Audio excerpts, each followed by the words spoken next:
kati olwo wabaddeawo si we nabaddeawo nze Katonda yantuukira direct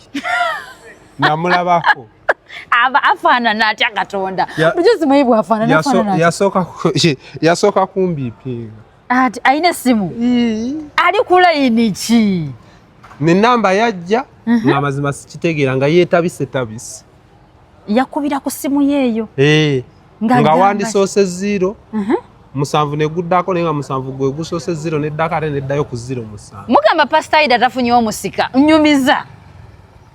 anti omanyi Pastor Ida yafaako yafaako kati gwe wafuddeko oba Katonda yakusanzeewa nze obusibe buno bwe mbaddemu mbufulumye nga Yusufu mu kkomera kuba ne Yusufu mu Bayibuli ogambye oli mukyala mulokole mbadde nze kwatuza bulokole y'ensonga endeese ndi mulokole naye ongambye oli mulokole sooka ombulire Katonda afaanana atya ye yakubira essimu eyo gitusomere naffe tufune ku ngeri gye tukubiramu Katonda buli omu amukubira lwakuba nti essimu ye waba anaagikuba ng'onaagikwata alina okukusanga nga